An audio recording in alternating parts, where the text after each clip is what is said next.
Welcome to Broken Trust Stories. If you love crazy, unbelievable stories, make sure to subscribe and hit the bell so you don't miss out. Let's jump right into today's story. Her secret affair exposed. She was sleeping with other men while her husband was away. What he did next will shock you. I saw him standing in the back. I hadn't noticed him come in, and I was completely shocked to see him here. Honestly, I believed that he was actually dead. His sudden appearance left me speechless.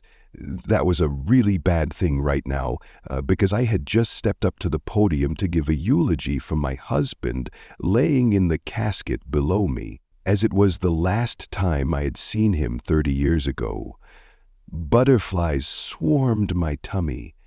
My nipples hardened, and moisture began to form in my pussy. I was left breathless, and my heart began doing flip-flops. I guess my stare and lack of speaking caused everyone in the sanctuary to become curious, because most of the people turned to look at where I was looking. That just caused more curiosity, because out of the multitude of people there for the funeral, only one other person would even know who he was. That would be my younger sister, Elaine. I did. There was no way that I couldn't have recognized him. He simply stared at me, then his lips turned up into a smile. He nodded to me, then turned and walked out of the funeral home. As Jim's wife for the last 20 years, I had to speak. I was so rattled that I simply began speaking, completely forgetting my prepared speech. I said some horseshit about Jim comforting me as I went through a very bad time in my life. Of course, I neglected to say what caused it. I spoke more bullshit about a loving husband and raising our 2 children together. I spoke of the wonderful, loving relationship that we falsely portrayed to everyone. I spread the shit about that alcoholic, unambitious loser like you were supposed to do at their funeral. Naturally, I left all that stuff out. I even cried.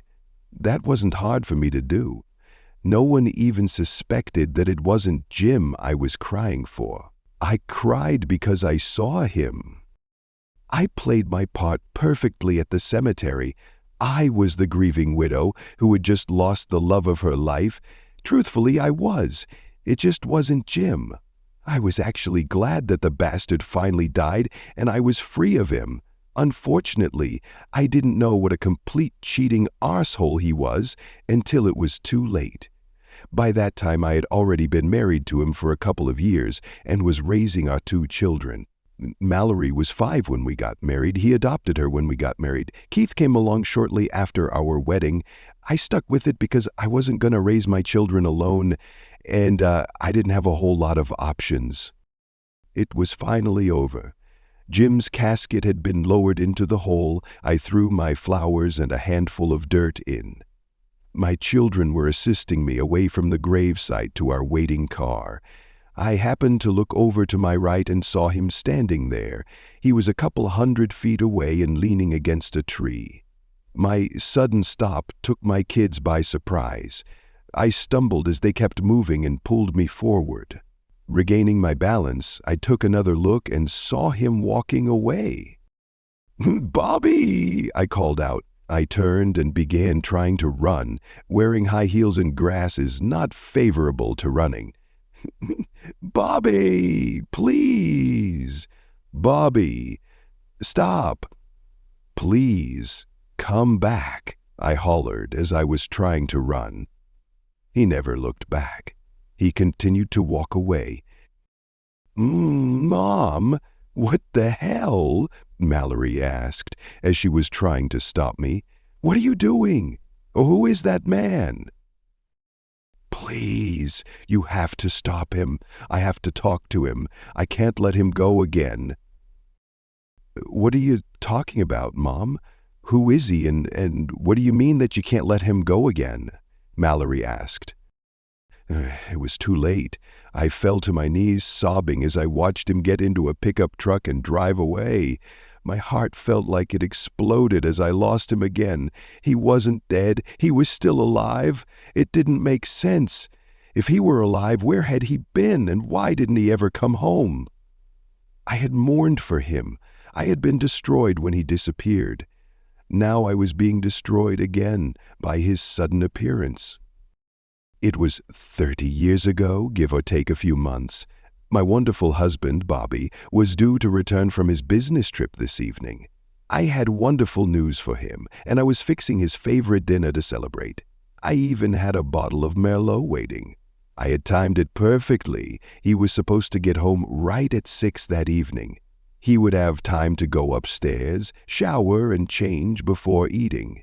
I was going to tell him the great news over dinner, then we would celebrate for most of the night. I had even laid out some special lingerie for later. 6:30 came and went. Perhaps traffic was worse than usual. 7. There might have been an accident on the freeway that was causing delays. 7:30. I was beginning to get worried. 8. Had Bobby been in an accident? By midnight, I was in full panic mode.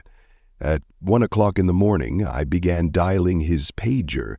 He didn't have a cell phone at that time.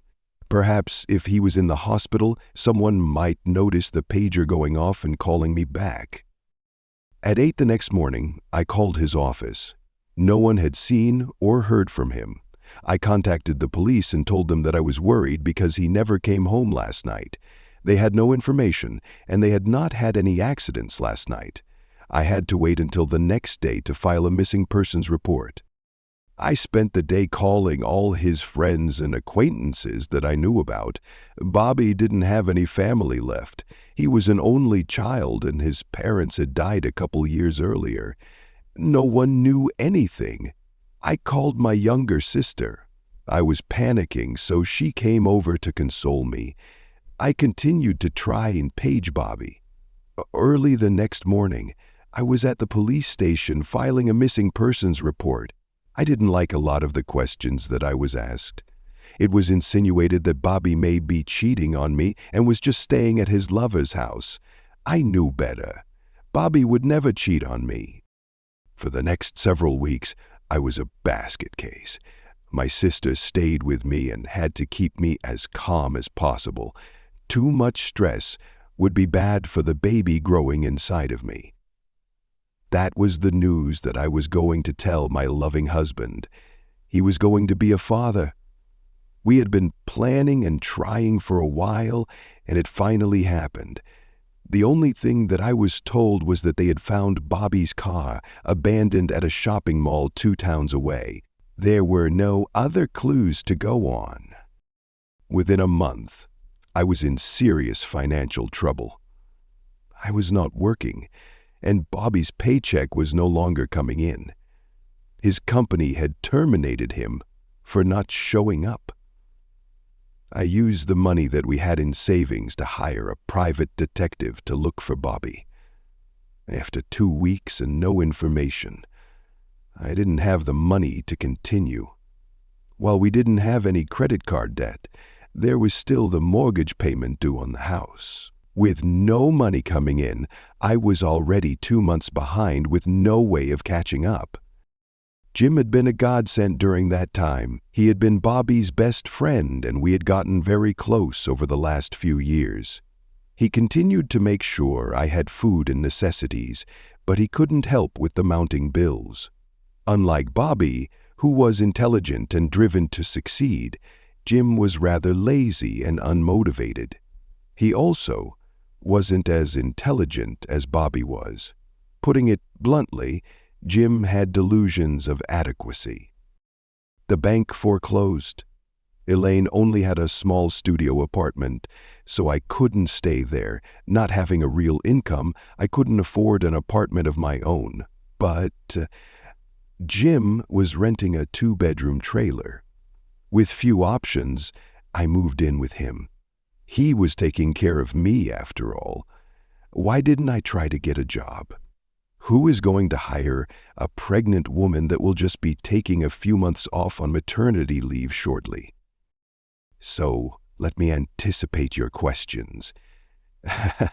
Yes, I moved into Jim's bedroom. It was a two-bedroom, single-wide mobile home, so we needed one bedroom for the nursery. That left either the couch or Jim's bed. Besides, Jim was taking care of me. It wasn't really love, at least for me, but at least it was enjoyable. No, it wasn't as good as Bobby, but it wasn't really bad either. Eventually, Mallory was born.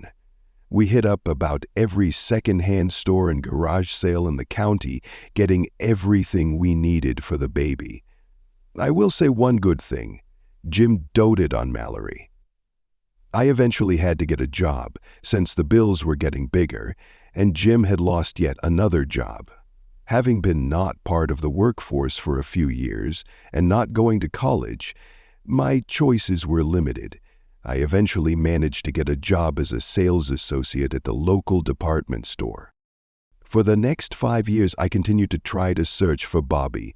I couldn't afford a PI, but I used what little knowledge I had of computers to search for his name and any other info I could find. I continued to hound the police on his case, and I went through every detail of every anonymous body that turned up. I never found anything. I finally ran out of options. I had forced myself to face the fact that he was dead somewhere and I was never going to find him. Besides, Jim was pressuring me to get off my back and move ahead with my life. I filed for divorce because of abandonment. 6 months later, Jim and I were married. 6 months after that, Keith was born. Yeah, do the math on that one. Things fell into a sort of routine over the next couple of years. I would go to work. When Jim had a job, we would drop the kids off at daycare until one of us got off of work to pick them up. When Jim was out of work, he would watch them until I got home. I had my tubes tied when Keith was born, so we didn't need to worry about having more kids. Jim began drinking more when Keith was 2 years old. It became apparent that I really didn't love him, and I never would. He had a harder time finding than keeping a job. When Keith was 5 years old, I discovered him cheating on me for the first time. I ignored it. I ignored the second one as well. Then I ignored all the rest of them. We pretty much became more like roommates than husband and wife. I'm not going to say friends with benefits because we weren't really even friends by that point. We still did have makeout occasionally, but it was just an exercise to relieve the stress. Over time, I really began to despise him. Looking back, I'm pretty sure that I was subconsciously blaming all my problems on him. We never had much money, and we were always seeming to struggle to survive. I made the best of it, but I was pretty miserable. Still, I did my best to raise my kids right. I think I did okay. I couldn't help but compare my new life with the life I had with Bobby. So finally we are here. Jim's drinking and lifestyle finally caught up to him. He was in pretty bad shape by the time his heart decided it had had enough and gave out. Elaine had finally gotten married to a decent man several years ago, and they had bought a nice house to raise their 2 daughters. Mallory had graduated college and was working her way up the corporate ladder. Keith had decided to enlist in the Navy after graduating high school, and he was doing well. We had just gotten back to my sister's house after the funeral. I had no desire to return to the rundown mobile home yet. Besides, after what happened at the cemetery, it was blatantly obvious that I was in no condition to be alone. "What the hell, Elly? What happened? Who were you screaming at?" Elaine asked after sitting me on the couch. "Bobby, my Bobby was there. Bobby is dead. He died 30 years ago." "No." He was at the funeral home, then again at the cemetery. "Look, Elly, it's been a long, stressful day. You were just imagining it. Losing your husband after 25 years, your mind is just playing tricks on you and hallucinating images of your past. You just want to believe that Bobby is still out there and will come back for you. No, God damn it.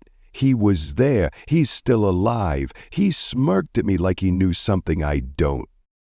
Mom, who is he, and why is he so important? Mallory asked. He's your father, sweetheart. He was my first husband and the love of my life. Well, but you always... I thought... How come... She stuttered.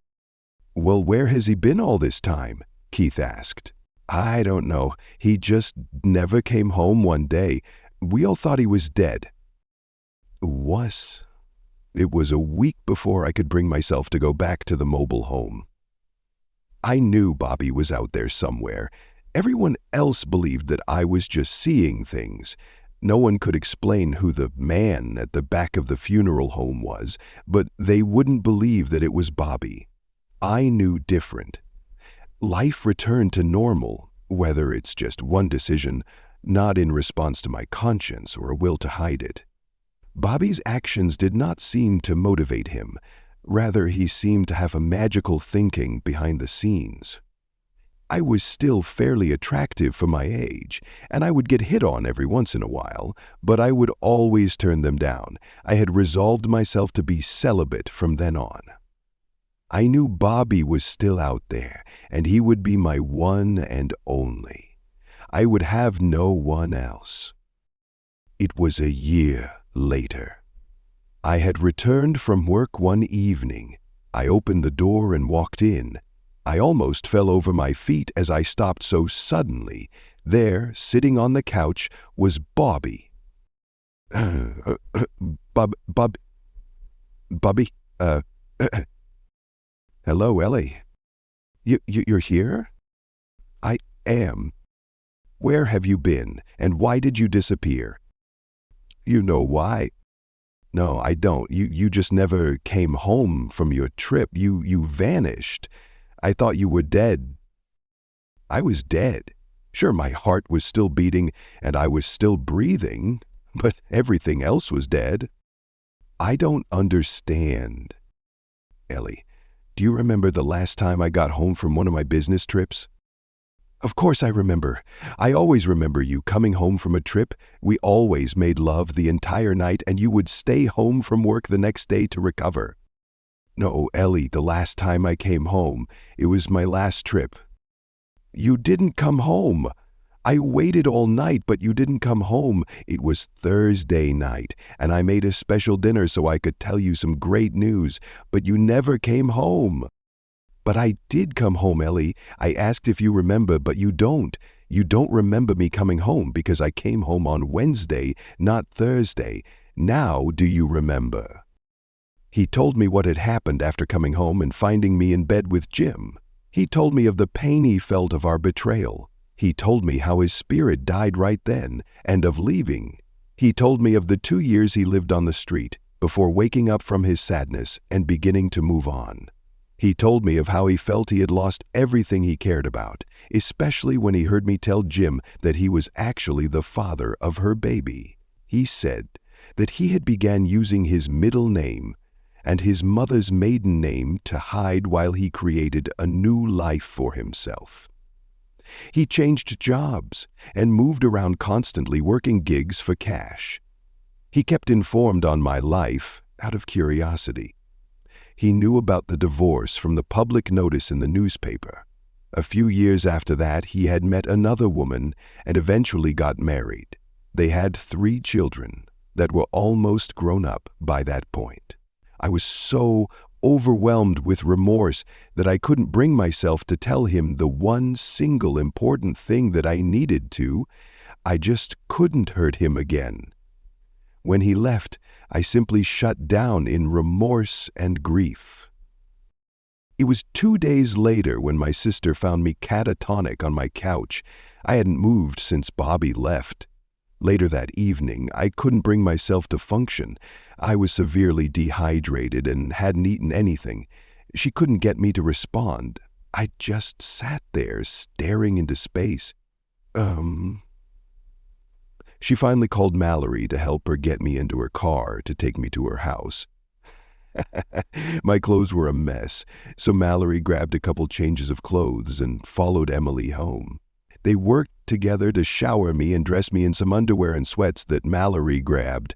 Then they sat me on the couch. They managed to pour some water into my mouth for me to drink. The only reaction I had at all was the occasional tear that ran down my cheek. I sat there for several hours before finally beginning to come out of it. "Elly," Eileen said, "my God, what happened to you?" "It was Bobby. He came to see me." "You mean in a dream?"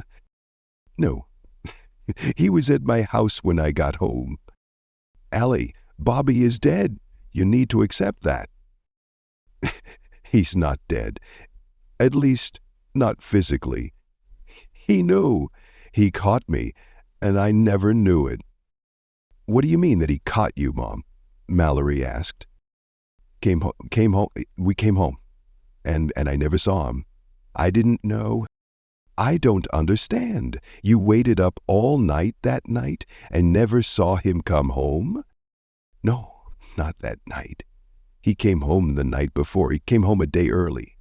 And I never saw him." "What are you talking about?" "I was having an affair with Jim. Bobby came home a day early from his trip and saw Jim sleeping with me in our bed. We never even noticed. He heard me tell Jim that he was actually Mallory's father. Bobby just quietly left and disappeared. He's been alive all this time. He just left me." "Then where in the hell has he been all this time?" "Wait a minute. So, if you were having an affair with Jim back then, why did you tell me that Bobby was my father? You always told everyone that Jim was my biological father." "I said that because it was easier. Jim was helping us out and it made him happy. There was actually a 50-50 chance either way. I never told anyone that I did a DNA test several years ago and confirmed that you were Bobby's." "Mallory, I had began walking away from the gravesite after my mother's funeral. Mom was never the same after Bobby spoke to her that night. As far as I knew, she never heard from him again. I tried on several occasions to find him and talk, but I was unsuccessful. Mom never dated again. She had offers, but she turned them all down. She stopped living and simply existed. Even being around her grandchildren barely lifted her out of her sadness. I heard her mumble something once about wishing she could share this time with her husband. I knew it wasn't Jim she was thinking of. I was with my husband and 3 kids on the way back to the car when I saw him. He was older than I remembered, but that was to be expected. Telling my husband that I wouldn't be long, I turned and walked over to where he stood. "You're Bobby?" "I am," he replied. "Are you here?" "Isn't it obvious? She was my soulmate. I always loved her, and I always will." "Then why did you leave?" "Do you love your husband?" "Of course I do." Imagine coming home one day and finding him in your bed with your best friend. Then imagine hearing her tell him that she's pregnant with his child. What would you do? I had no answer for that. They were the 2 people in this world who I could count on for anything. I destroyed everything I believed in. I had to walk away before I destroyed them as well. I eventually moved on, but it took a couple of years. I have a different life now. I have a wife and 3 grown children. I had to come to pay my respects to the woman who once meant more to me than life itself. I'm sorry for your loss, and even though I didn't say it before, I'm also sorry for the loss of your father several years ago. With that, he turned to leave. I shot out my hand to stop him. When he turned back, I spoke. "Mom lied. My father is not dead, and I would like to get the chance to know him a bit." A sad smile came across his face. He took my hand and gently removed it from his shoulder.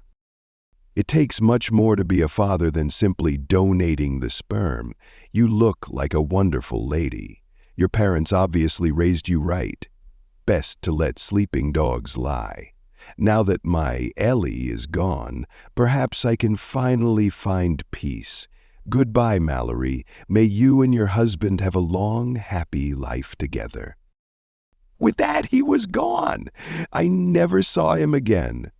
Several years later, I received an obituary notice for him. I did attend the funeral. I listened to his wife, son, 2 daughters, and several friends speak of the wonderful man he was. They also spoke of the occasional bouts of profound sadness that he would go through. He never spoke of the reasons for his sadness, but he would come out of it a couple days later. No one spoke of his time before arriving in this town, and no one seemed to know anything about his past. I stayed in the back, out of the way. It was late in the evening, the funeral was long over, and the workers had already filled in his grave. I was sitting on a little bench near his grave, crying at the losses caused by the foolishness of 2 people long ago. Had my mother and my father's best friend not had an affair, a lot of sadness would not have been caused. "Are you okay?" a feminine voice spoke behind me. Turning, I saw that it was Bobby's youngest daughter. "I will be," I replied. "I saw you at Daddy's funeral, but I don't recognize you. How did you know him?" Truthfully, I barely knew him. In fact, I only spoke to him once. I asked for the chance to get to know him better, but he declined. If you only talked to him once, then why come to his funeral? Do you remember his bouts of sadness? Those were at least partially caused by me. You see, I spoke to him at my mother's funeral. He was married to my mother, but he thought that I wasn't his daughter. I came to the funeral to pay my respects to my biological father. 2 people gave in to their desires. The pain they caused turned into decades of pain and sadness for themselves and several others. My mother and father had decades of remorse for the destruction of a marriage, loss of a deep friendship, and the loss of the one true love of my mother's life. My biological father suffered from the loss of his soulmate, best friend, and daughter. I am now suffering from the loss of ever truly knowing my biological father.